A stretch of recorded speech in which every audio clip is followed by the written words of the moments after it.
പ്രതിസന്ധി ഘട്ടങ്ങൾക്ക് മുമ്പിൽ പിടിച്ചു നിന്നുകൊണ്ട് അല്ലാഹു സുബ്ഹാനഹു വ തആല പറഞ്ഞു തന്ന ജീവിത പാതയങ്ങളെ പരീക്ഷണത്തിലൂടെ പ്രതിസന്ധിയിലൂടെ കടന്നു പോകുമ്പോൾ ഏറ്റവും നല്ല മുസ്ലിമായിട്ട് ഏറ്റവും നല്ല മനുഷ്യനായിട്ട് അല്ലാഹു പറഞ്ഞു തന്ന ജീവിത പാതയങ്ങളെ തന്റെ ജീവിതത്തോട് ചേർത്തു പിടിച്ചുകൊണ്ട് എല്ലാ പ്രതിസന്ധികൾക്ക് മുമ്പിലും പിടിച്ചു നിൽക്കാൻ കഴിയുന്ന എല്ലാ പ്രയാസങ്ങളെയും തരണം ചെയ്തുകൊണ്ട് ജീവിതത്തെ സുഗമമാക്കുന്ന ഏറ്റവും നല്ലൊരു മുസ്ലിമായിട്ട് ഈ സദസ്സിൽ നിന്ന് നമുക്ക് പിരിയാൻ കഴിയണം. ജീവിതത്തിലേത് കാറ്റും കോളും കടന്നു വന്നാലും ആ പ്രതിസന്ധികൾക്ക് മുമ്പിൽ എനിക്ക് പിടിച്ചു നിൽക്കാൻ കഴിയുന്ന ഒരു ആയുധമുണ്ടല്ലോ, അതെന്റെ റബ്ബുമായിട്ടുള്ള ബന്ധമാണെന്ന് ഇവിടുന്ന് തിരിച്ചറിയണം എന്റെ ഉമ്മമാർക്ക്. അല്ലാഹുവേ, പലപ്പോഴും നിങ്ങളുടെ ജീവിതത്തിൽ നിങ്ങൾ പലപ്പോഴും എന്റെ ഉമ്മമാര് പറയാറുണ്ട്, എന്റെ ജീവിതത്തിൽ സമാധാനമില്ല, എന്റെ ജീവിതത്തിൽ സന്തോഷമില്ല, എന്റെ ഭർത്താവിന്റെ ദുർസ്വഭാവം, എന്റെ മക്കളുടെ മോശമായ നടത്തം, എന്റെ ജീവിതത്തിൽ എത്ര പ്രയാസങ്ങളാ, എന്റെ ജീവിതത്തിൽ എത്ര പ്രതിസന്ധി ഘട്ടങ്ങളാ. അല്ലാഹുവേ, പലപ്പോഴും മരണത്തെ കുറിച്ച് പോലും ചിന്തിച്ചു പോകുന്നത് ഈ പ്രയാസത്തിന്റെ മുമ്പിലാ. അവിടെയാണ് 14 മുമ്പ് പരിശുദ്ധമായ മദീനത്തുൻ നബവിയില് അല്ലാഹുവിന്റെ റസൂൽ നബി മുഹമ്മദ് മുസ്തഫ സല്ലല്ലാഹു അലൈഹി വസല്ലമ തങ്ങൾ കടന്നു വരുമ്പോ പാരാവാരം പോലെ പരന്നു കിടക്കുന്ന മദീനത്തുൻ നബവിയിൽ ഒരുമിച്ച് കൂടിയ സഹാബത്തിന്റെ ഇടയിലേക്ക് അല്ലാഹുവിന്റെ റസൂൽ കടന്നു വരികയാ. ഹബീബായ തങ്ങളെ കണ്ടയുടനെ മഹാനായ സഅദ് ഇബ്നു അബീ വഖാസ് റളിയല്ലാഹു തആല അൻഹു അല്ലാഹുവിന്റെ റസൂലിന്റെ ചാരത്തേക്ക് കടന്നു ചെന്നിട്ട് ചോദിക്കുന്നു, യാ റസൂലല്ലാഹ്, അല്ലാഹുവിന്റെ പ്രവാചകരെ, എത്രയാണ് ഞങ്ങളുടെ ജീവിതത്തിൽ പ്രതിസന്ധി ഘട്ടങ്ങൾ കടന്നു വരുന്നത്, എത്രയാ ഞങ്ങളുടെ ജീവിതത്തിൽ പ്രയാസങ്ങൾ കടന്നു വരുന്നത്. നബിയേ, ഞങ്ങളുടെ ഭക്ഷ്യവസ്തുക്കൾ പോലും നഷ്ടപ്പെട്ടു പോവുകയാ, കഴിക്കാനില്ല, കുടിക്കാനില്ല, ജീവിതത്തിന്റെ മേഖലകൾ മുഴുവനും പ്രയാസത്തിലാണ്, പ്രതിസന്ധിയിലാണ്. യാ റസൂലല്ലാഹ്, ഒരു ആശ്വാസത്തിന്റെ വാക്കു പറഞ്ഞു തരാൻ അല്ലാഹുവിന്റെ റസൂലിന്റെ ചാരത്തേക്ക് കടന്നു വന്നിട്ട് മഹാനായ സയ്യിദുനാ സഅദ് ഇബ്നു അബീ വഖാസ് റളിയല്ലാഹു തആല അൻഹു പറയുമ്പോ അല്ലാഹുവിന്റെ റസൂൽ ചോദിച്ചു, സഅദേ, ജീവിതത്തിൽ ഏൽക്കേണ്ടി വന്ന ചെറിയ പ്രയാസങ്ങള്, ജീവിതത്തിൽ നേരിടേണ്ടി വരുന്ന ചെറിയ ബുദ്ധിമുട്ടുകള്, ചെറിയ പ്രശ്നങ്ങൾ പോലും നിങ്ങൾക്ക് താളം പിടിച്ചു പോവുകയാണോ സഅദേ? എവിടെയാ സഅദേ നിങ്ങളുടെ ഈമാൻ നിങ്ങൾക്ക് നഷ്ടപ്പെട്ടു പോകുന്നത്? എവിടെയാ സഅദേ അല്ലാഹുവിനെ നിങ്ങൾ മറന്നു പോകുന്നത്? സഅദ് ഇബ്നു അബീ വഖാസ് റളിയല്ലാഹു തആല അൻഹുവിനോട് അല്ലാഹുവിന്റെ റസൂൽ പറഞ്ഞു, സഅദേ, ജീവിത പ്രയാസത്തിന്റെ ഏറ്റവും വലിയ പ്രതിസന്ധിയിലൂടെ കടന്നുപോയവരാണ് ഞങ്ങള്. ജീവിതത്തിൽ ഏറ്റവും വലിയ പ്രതിസന്ധി ഘട്ടത്തിലൂടെ കടന്നുപോയവരാണ് ഞങ്ങളെന്ന് അല്ലാഹുവിന്റെ റസൂൽ സഅദ് ഇബ്നു അബീ വഖാസ് റളിയല്ലാഹു തആല അൻഹുവിനോട് പറയുമ്പോ സഅദ് ഇബ്നു അബീ വഖാസ് റളിയല്ലാഹു തആല അൻഹു ചോദിച്ചു, അയ്യുന്നാസി അസദ്ദു ബലാഅന, അയ്യുന്നാസി അസദ്ദു ബലാഅന, നബിയേ, ജനങ്ങളിലേറെ പ്രയാസത്തിലൂടെ കടന്നുപോയതാരാ? നബിയേ, ജനങ്ങളിലേറെ പ്രതിസന്ധിയിലൂടെ കടന്നുപോയതാരാ?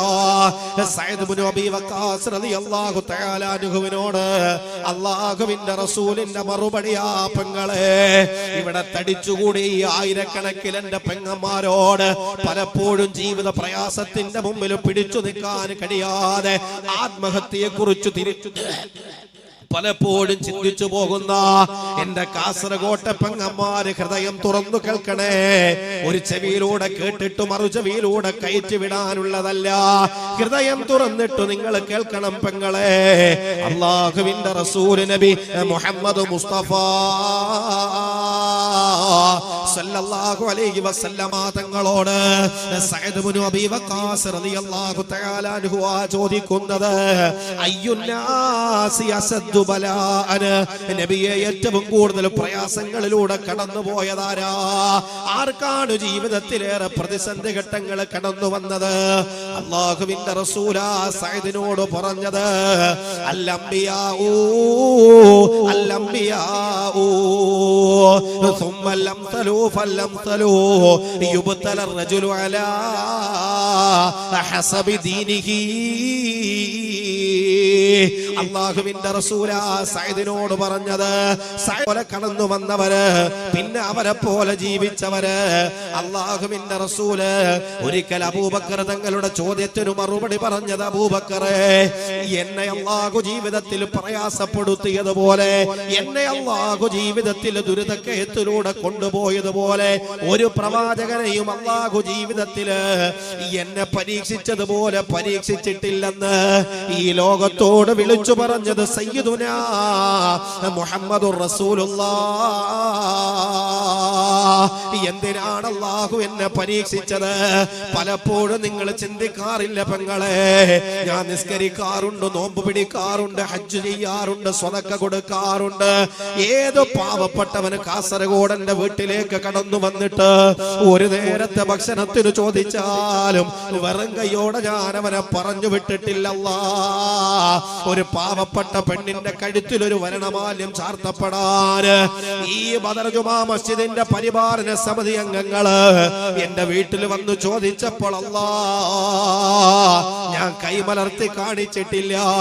എന്റെ പ്രയാസങ്ങൾ ഞാൻ പറഞ്ഞിട്ടില്ല, എന്റെ നൊമ്പരങ്ങൾ പറഞ്ഞിട്ടില്ല, എന്റെ ദുരിതങ്ങളും എന്റെ വേദനകളും എന്റെ ഹൃദയത്തിന്റെ ഉള്ളിൽ കടിച്ചു പിടിച്ചിട്ട് അല്ലാഹുവേ ഉള്ളതിന്റെ പാതി കൊടുത്തിട്ട് ഞാൻ അവരെ സഹായിച്ചവരാ. എന്റെ വീട്ടിലെ കരഞ്ഞിട്ട് കടന്നു വന്ന യാചകര് പലരും കടന്നു വരാറുണ്ട്. ഒരു നേരത്തെ ഭക്ഷണത്തിനു വേണ്ടി എന്റെ വീട്ടിന്റെ മുമ്പ് വന്ന് കൈ നീട്ടുമ്പോ എന്റെ ചൗക്കിയിലെ പെങ്ങന്മാരെ, വീട്ടിലെ പ്രയാസങ്ങളാ മനുഷ്യനോട് ഞാൻ പറയാറില്ല. എന്റെ കയ്യിലുള്ളത് കൊടുത്തിട്ട് ഞാൻ അവരെ സഹായിക്കുകയല്ലേ. എത്രയാണല്ലാ പരിശുദ്ധ ദീനിനു വേണ്ടി ഞാൻ കൊടുത്തത്. എന്റെ ജീവിതത്തിൽ ദുരിതങ്ങൾ മാറണില്ല, എന്റെ ജീവിതത്തിൽ പ്രശ്നങ്ങൾ മാറുന്നില്ല. കടക്കണിയിലൂടെയാണ് ഞാൻ കടന്നു പോകുന്നത്. കല്യാണം കഴിഞ്ഞിട്ട് കാലമെത്രയായി, ഒരു കുഞ്ഞിക്കാല് കാണാനുള്ള ഭാഗ്യം എന്റെ ജീവിതത്തിൽ ഇന്നേ വരെ ഉണ്ടായിട്ടില്ല. റബ്ബേ, എത്ര നേർച്ചയാണ് ഞാൻ കൊടുത്തത്, എത്ര കാഴ്ചയാണ് ഞാൻ കൊടുത്തത്. പ്രവാസ ജീവിതത്തിന്റെ പ്രയാസങ്ങളിലൂടെ കടന്നുപോയ എന്റെ ഭർത്താവുണ്ടല്ലോ, അല്ലാഹുവേ, പാതിരാത്രി സമയത്ത് എല്ലാവരും ഉറങ്ങുമ്പോ ഞാൻ എന്റെ വീട്ടിൽ നിന്ന് എഴുന്നേറ്റിട്ട് ഒളുവെടുത്തിട്ട് 2 റക്അത്ത് സുന്നത്ത് നമസ്കരിച്ചിട്ട് എത്ര പ്രാവശ്യമാണല്ലോ നിന്റെ മുമ്പ് ഞാൻ കരഞ്ഞിട്ട് ദുആ ചെയ്തത്. എന്തേ എന്റെ ദുആക്ക് നീ മറുപടി തരുന്നില്ല? എന്തേ നീ എന്റെ പ്രാർത്ഥനയ്ക്ക് മറുപടി തരുന്നില്ല? പലപ്പോഴും എന്റെ ഉമ്മമാര് പറയാറുള്ളൊരു വാർത്ത ഇതാണ്, എന്റെ കച്ചവടം നട്ടത്തിലാണ്, എന്റെ എല്ലാം നട്ടത്തിലാണ്, സമാധാനമില്ല. എന്തേ എന്റെ റബ്ബെന്നെ ഇങ്ങനെ പരീക്ഷിക്കുന്നത്? അവിടെയാണ് 14 മുമ്പ് പരിശുദ്ധമായ മദീനത്തു ത്വയ്യിബയുടെ ചാരത്തിരുന്നിട്ട് സഅദ് ഇബ്നു അബീ വഖാസ് റളിയല്ലാഹു തആല അൻഹുവിന്റെ ചോദ്യത്തിന് അല്ലാഹുവിന്റെ റസൂൽ മറുപടി പറഞ്ഞത്, സഅദേ, അല്ലാഹു ജീവിതത്തിലേറെ പരീക്ഷിച്ചത് അല്ലാഹുവിന്റെ അമ്പിയാക്കളെയാ, പിന്നെ അവരെ പോലെ കടന്നു വന്നവരെയാ. എന്തിനാണ് അല്ലാഹു പരീക്ഷിക്കുന്നതെന്നറിയോ പെങ്ങളെ? യുബ്തലർ റജുലു അലാ ഹസബി ദീനിഹി ഫഇൻ കാന ദീനുഹു സുൽബാ ഇസ്തദ്ദ ബലാഉഹു. അല്ലാഹുവിന്റെ റസൂൽ പറഞ്ഞു, നിന്റെ ജീവിതത്തിൽ അല്ലാഹു പരീക്ഷിക്കുന്നത് നീയും നിന്റെ റബ്ബും തമ്മിൽ ഹൃദയത്തിന്റെ ഉള്ളിൽ ഒരു ബന്ധമുണ്ടാകുമ്പോഴാണ്. അല്ലാഹുവിന്റെ റസൂൽ പറഞ്ഞു കൊടുക്കുക, നിന്റെ ജീവിതത്തിൽ അല്ലാഹു നിന്നെ പരീക്ഷിക്കുന്നത് നീയും നിന്റെ റബ്ബും തമ്മിൽ ഹൃദയത്തിൽ വല്ലാത്തൊരു ബന്ധം സ്ഥാപിക്കുമ്പോഴാണ്. ഒരു മനുഷ്യനെ അല്ലാഹു പരീക്ഷിക്കുന്നത് അവന്റെ മതമനുസരിച്ചാണ്. അവിടാണ് ഞാൻ പറഞ്ഞത്, നിസ്കാരവും നോമ്പും ഹജ്ജും സദഖയും എല്ലാ സൽക്കർമ്മങ്ങളും എന്റെ ജീവിതത്തിലുണ്ട്, പക്ഷേ എന്റെ ജീവിതത്തിലെ പ്രശ്നങ്ങളാണ്. അല്ലേ, നിസ്കാരത്തിന് കുറവുണ്ടോ? ഉണ്ടോ? സദഖക്ക് കുറവുണ്ടോ? ലക്ഷങ്ങൾ ഈ സദസ്സിൽ ചോദിക്കുമ്പോ എന്റെ ഉമ്മമാര് തന്റെ ശരീരത്ത് കിടന്നത് ഊരിയിട്ട് സദസ്സിലേക്ക് കൊടുക്കുകയാണ്. അങ്ങനെങ്കിലും എന്റെ ജീവിതത്തിന്റെ ദുരിതക്കയത്തിൽ നിന്ന് എനിക്കൊന്ന് കരകയറണം. എനിക്കൊന്ന് കരകയറണം. നമ്മളൊക്കെ പ്രത്യാശിക്കുകയാണ് നിസ്കാരത്തോടെ നോമ്പോടുകൂടി ജീവിതത്തിൽ എല്ലാ പ്രതിസന്ധി ഘട്ടങ്ങളും മാറുമെന്ന് നമ്മൾ പ്രത്യാശിക്കുകയാ. അള്ളാന്റെ റസൂല് പറഞ്ഞു, സഹാബാ, ഒരു മനുഷ്യന്റെ മതമനുസരിച്ചാണ് അള്ളാഹു പരീക്ഷിക്കുന്നത്. അള്ളാഹു നീ തമ്മിൽ ഹൃദയത്തിന്റെ ഉള്ളിൽ ഒരു ബന്ധം സ്ഥാപിച്ചെടുക്കുമ്പോ, നിന്റെ ജീവിതത്തിൽ നിസ്കാരം അധികരിക്കുമ്പോ, നിന്റെ ജീവിതത്തിൽ നോമ്പ് അധികരിക്കുമ്പോ, നിന്റെ ജീവിതത്തിൽ ഇതര സൽക്രമങ്ങൾ അധികരിക്കുന്ന സമയത്താണ് അള്ളാഹു നിന്റെ ജീവിതത്തിൽ ഏറെ പരീക്ഷിക്കുന്നതെന്ന് സയ്യിദുനാ മുഹമ്മദുർ റസൂലുള്ളാഹ്.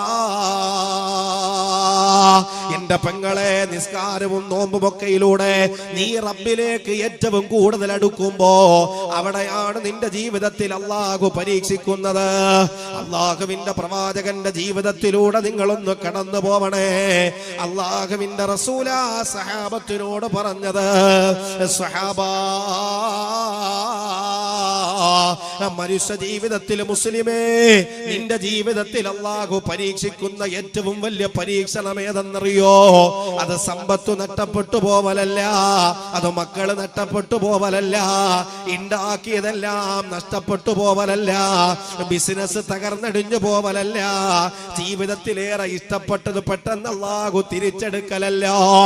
സത്യവിശ്വാസിയായ ഒരു മനുഷ്യനെ അള്ളാഹു ദുനിയാവിൽ ഏറ്റവും കൂടുതൽ പരീക്ഷിക്കുന്നത് അവന്റെ ഹൃദയത്തിന്റെ ഉള്ളിലെ ലാ ഇലാഹ ഇല്ലല്ലാഹ്,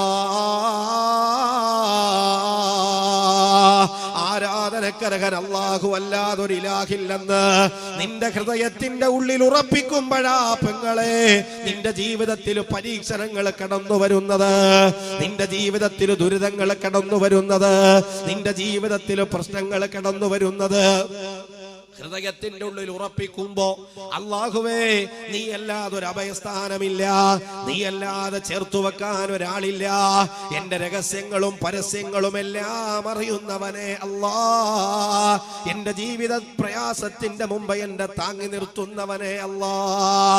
അല്ലാഹു നീ തമ്മിൽ ഹൃദയത്തിന്റെ ഉള്ളിൽ ഒരു ബന്ധം സ്ഥാപിച്ചെടുക്കുമ്പോ അവിടെയാണ് മുസ്ലിമേ നിന്റെ ജീവിതത്തിൽ പ്രയാസങ്ങൾ കടന്നു വരുന്നത്.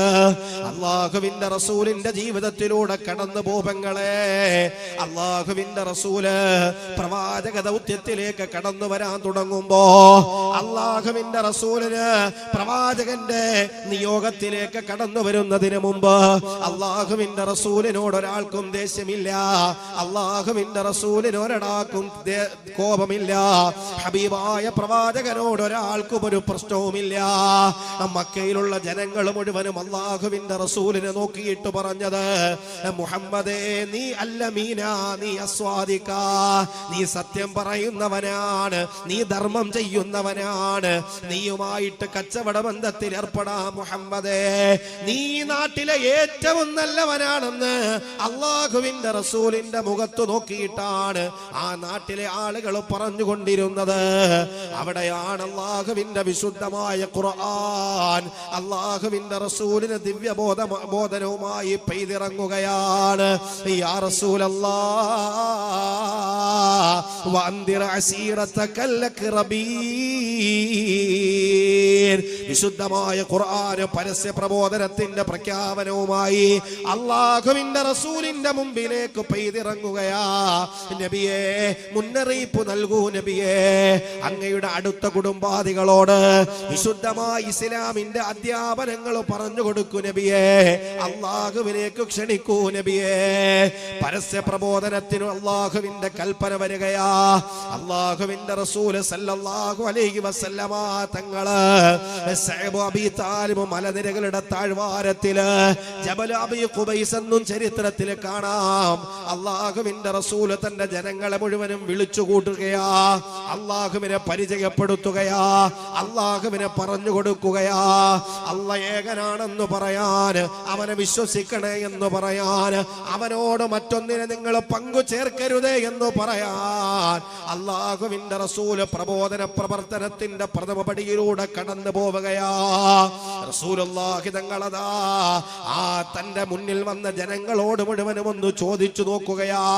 അള്ളാഹുവിനെ പറഞ്ഞു കൊടുക്കുന്നതിന് മുമ്പ് തന്റെ മുമ്പ് കടന്നു വന്ന ജനതയോട് അള്ളാഹുവിന്റെ റസൂല് ചോദിച്ചു, ജനങ്ങളെ, ഈ കാണുന്ന മലയുടെ അടിവാരത്തു നിന്ന് ഒരു സംഘം നിങ്ങളെ ആക്രമിക്കാൻ കടന്നു വരുന്നെന്ന് പറഞ്ഞ നിങ്ങൾ വിശ്വസിക്കുമോ ജനങ്ങളെ? ആ ജനങ്ങൾ മുഴുവനും പറഞ്ഞു. ജബൽ അബീ ഖുബൈസിന്റെ താഴ്വാരത്ത് ഒരുമിച്ചു കൂടിയ ആ ജനസംഗമം പ്രവാചകനോട് പറഞ്ഞത്, മുഹമ്മദേ, നീ അല്ലമീന മുഹമ്മദേ, നീ അസ്വാദിക മുഹമ്മദേ, നീ കളവ് പറയുന്നവനല്ല, നിന്നെ ഞങ്ങൾ വിശ്വസിക്കുന്നു മുഹമ്മദേ. അള്ളാഹുവിന്റെ റസൂലിന്റെ മുഖത്ത് നോക്കിയിട്ട് വിശ്വസിക്കുന്നു എന്ന് പറഞ്ഞ ജനതയോട് അള്ളാഹുവിന്റെ റസൂല് പറഞ്ഞു, ഖൂലൂ ലാ ഇലാഹ ഇല്ലല്ലാഹ്. നിങ്ങൾ അല്ലാഹുവിന്റെ ഏകത്വത്തെ അംഗീകരിക്കണേ, നിങ്ങൾ അല്ലാഹുവിനെ അംഗീകരിക്കണേ, നിങ്ങൾ അല്ലാഹുവിനെ അംഗീകരിക്കണേ. അല്ലാഹുവിന്റെ ഏകത്വത്തെ പ്രവാചകന് പറഞ്ഞു കൊടുക്കാൻ തുടങ്ങിയപ്പോ അവിടെയാണ് ഉത്തുബത്തും സൈബത്തും വലീദും അടങ്ങുന്ന ഇസ്ലാമിന്റെ ബദ്ധവൈരികള് അല്ലാഹുവിന്റെ റസൂലിന്റെ നേരെ കടന്നു വരുന്നത്. ഹബീബായ പ്രവാചകന്റെ മുഖത്ത് നോക്കിയിട്ട് അബൂലഹബ് വിളിച്ചു പറഞ്ഞത്, തബ്ബല്ലക യാ മുഹമ്മദ്, മുഹമ്മദേ നീ നശിച്ചു പോവട്ടെ, മുഹമ്മദേ നീ നശിച്ചു പോവട്ടെ. അതുവരെ അസ്വാദിക്കെന്ന് പറഞ്ഞ ജനങ്ങള്, അതുവരെ അല്ലമീൻ എന്ന് പറഞ്ഞ ജനങ്ങള്, നിന്നെക്കാൾ ഉത്തമൻ ഞങ്ങളുടെ ഇടയിൽ വേറെ ഇല്ലെന്ന് പറഞ്ഞ ജനങ്ങള്, സഹോദരങ്ങളെ, അള്ളാഹുവിലേക്ക് പ്രവാചകൻ ജനങ്ങളെ ക്ഷണിക്കാൻ തുടങ്ങിയപ്പോ ലാ ഇലാഹ ഇല്ലല്ലാഹ്, ആരാധനക്കർഹൻ അല്ലാഹയല്ലാതെ മറ്റൊരിലാഹല്ലെന്ന് പറയാൻ തുടങ്ങിയപ്പോ അവിടെയാണ് റസൂലുള്ളാഹി തങ്ങളുടെ മുഖത്ത് നോക്കിയിട്ട് നീ നശിച്ചു പോവട്ടെ എന്ന് പറഞ്ഞത്. അവിടെയാണ് അള്ളാഹുവിന്റെ റസൂലിനെ ത്വായിഫിന്റെ പീറച്ചെറുക്കന്മാരെ കൊണ്ട് കല്ലെടുത്തെറിയിപ്പിച്ചത്. അള്ളാഹുവിന്റെ റസൂലിന്റെ റിസാലത്തിന്റെ കാൽപാദത്തിലൂടെ രക്തം വെളിയിലേക്ക് നിർഗളിച്ചത് എപ്പോഴാ പെങ്ങളെ? അള്ളാഹിന്റെ റസൂൽ ഒരു നാട്ടില് പ്രശ്നമുണ്ടാക്കിയിട്ടില്ല, റസൂലൊരു നാട്ടില് കുഴപ്പമുണ്ടാക്കിയിട്ടില്ല, ഒരു മനുഷ്യന്റെ സമ്പത്ത് പോലും പ്രവാചകൻ പിടിച്ചു പറിച്ചിട്ടില്ല. അള്ളാഹിന്റെ റസൂല് പറഞ്ഞു, ലാ ഇലാഹ ആരാധനക്കർഹൻ അല്ലാഹയല്ലാതെ മറ്റൊരാളില്ലെന്ന സമൂഹത്തോട് വിളിച്ചു പറഞ്ഞപ്പോ അവിടെയാണ് അള്ളാഹുവിന്റെ റസൂലിന്റെ ജീവിതത്തിൽ പ്രശ്നങ്ങൾ ഏൽക്കേണ്ടി വന്നത്. അള്ളാഹുവിലേക്ക് അടുക്കുമ്പോൾ ജീവിതത്തിൽ പ്രശ്നങ്ങളാണ് അല്ലേ? നമ്മുടെ പരാതി അത് തന്നെയാണ്. നിസ്കാരം നോമ്പും ഒക്കെ എന്റെ ജീവിതത്തിലുണ്ട്, പക്ഷേ എന്റെ ജീവിതത്തിൽ എപ്പോഴും ദുരിതങ്ങളാണ്. നോമ്പും നിസ്കാരവും സദഖയും ഒന്നുമില്ലാത്തവൻ ദുനിയാവിന്റെ പുറംതൊലിയുടെ പുറത്തൂടെ വളരെ സന്തോഷത്തിൽ ജീവിക്കുകയാണ് അല്ലേ? അവന്റെ കച്ചവടം നഷ്ടപ്പെട്ട വാർത്ത അവൻ ഇന്നേ വരെ എന്നോട് പറഞ്ഞിട്ടില്ല. എന്റെ കച്ചവടം നഷ്ടത്തിലാണെന്ന് അവൻ പറഞ്ഞിട്ടില്ല. അവനൊരു രോഗമുണ്ടായിട്ടില്ല. അവന്റെ ജീവിതത്തിൽ ഒരു ബുദ്ധിമുട്ട് അവൻ ഇന്നേ വരെ എന്നോട് പറഞ്ഞിട്ടില്ല. അവന്റെ ജീവിതം നാൾക്ക് നാൾ സുന്ദരമാകുകയാണ്. ഞാൻ അവ്വല് തക്ബീറില് അസ്സലാത്തു ഖൈറും മിനൻ നൗം എന്ന് ബദർ ജുമാ മസ്ജിദിന്റെ മിനാരത്തെ തഴുകി തലോടിയിട്ട് വെളിയിലേക്ക് നിർഗളിക്കുന്ന ബാങ്കിന് ഉത്തരം നൽകിയിട്ട് നടക്കാൻ കഴിയാത്ത സമയത്തും ഞാൻ ഊന്നുവടി കുത്തിപ്പിടിച്ചിട്ട് ആ പള്ളിയുടെ മുൻസഫിൽ പോയിട്ട് നിസ്കരിക്കണവനാണ്. കൊറോണ വന്നപ്പോ ആദ്യം വന്നത് എന്റെ വീട്ടിലാണ് അല്ലേ? ആദ്യം മരിച്ചത് എന്റെ വീട്ടിലാണ്. ബിസിനസ് പള്ളിക്ക് കൊടുക്കാത്തവൻ, മുസ്ലിം എന്ന പേരുമായി നടക്കുന്നവൻ, ഒരു രൂപ പോലും പള്ളിക്ക് കൊടുക്കാത്തവൻ, അവന്റെ ബിസിനസ് നാൾക്ക് നാൾ വർദ്ധിച്ചു വരികയാണ്. അവന് പ്രശ്നങ്ങളൊന്നുമില്ല. എന്നും എനിക്കാണ് പ്രശ്നം. അബൂബക്കർ ഫൈസി മിമ്പറിലേക്ക് കയറാൻ തുടങ്ങുന്നതിന് മുമ്പും കത്തുകൾ കൊണ്ടു കൊടുക്കും, ഉസ്താദേ എന്റെ ജീവിതത്തിൽ ദുരിതങ്ങളാണ്, എന്റെ ജീവിതത്തിൽ പ്രശ്നങ്ങളാണ്. എന്നാണ് എന്റെ ദുരിതവും പ്രയാസങ്ങളും ഒക്കെ മാറുന്നത്. അള്ളാന്റെ റസൂല് പറഞ്ഞു, അള്ളാഹുവും നീയും തമ്മിൽ ഒരു ബന്ധം ഹൃദയത്തിന്റെ ഉള്ളിൽ ഉണ്ടാകുന്ന സമയത്താണ് അള്ളാഹു നിന്നെ പരീക്ഷിക്കുന്നതെന്ന് മുഹമ്മദ് മുസ്തഫ അല്ലേ?